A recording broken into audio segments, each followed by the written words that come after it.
You finally sit down to rest.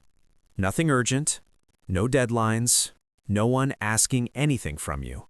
But instead of feeling calm, something inside you tightens. A quiet voice starts whispering, "You should be doing something. You're wasting time. You're falling behind."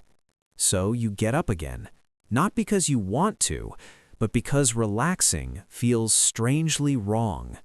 And the strange part is this: even when you've worked hard all day, rest still feels like a mistake. Why does the brain react this way? And more importantly, why does doing nothing sometimes feel more stressful than being overwhelmed? This guilt rarely appears suddenly. It shows up in small moments. You open your phone to relax, but feel uneasy after 5 minutes. You sit down to watch something, but halfway through you start thinking about tasks you should be doing. Even on weekends, your mind keeps scanning for unfinished work. It feels like your brain refuses to switch off. Over time, this creates a strange identity conflict. Part of you wants rest. Another part treats rest like a threat.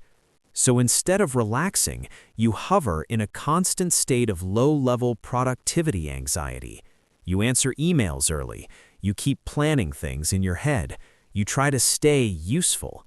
From the outside, it can look like discipline, but internally, it feels more like pressure, because the moment you slow down, something inside you becomes uncomfortable, almost like silence in a room where noise used to live.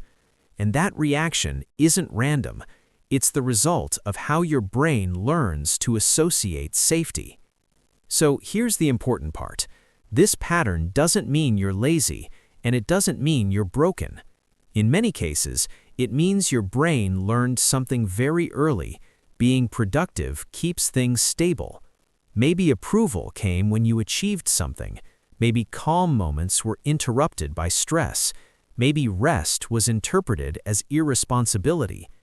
Over time, the brain makes a simple prediction: activity equals safety, stillness equals risk. So when you try to relax, your nervous system reacts as if something important is being ignored, not because rest is wrong, but because your brain hasn't fully learned that rest is safe. And this leads to a deeper question. How does the brain accidentally train itself to fear relaxation? To understand this, imagine your brain like a smoke detector. Its job is simple: detect danger, react quickly. But smoke detectors don't understand context. Burn toast and the alarm still screams. Your brain works similarly through a system called predictive processing. It constantly predicts what keeps you safe based on past patterns. If productivity repeatedly led to approval, stability, or relief, the brain wires those moments with dopamine and reward signals. But when you're inactive, those reward signals disappear. Instead, the brain activates the anterior cingulate cortex, a region involved in error detection. It basically asks, are we forgetting something important? That tiny signal becomes the feeling of unease.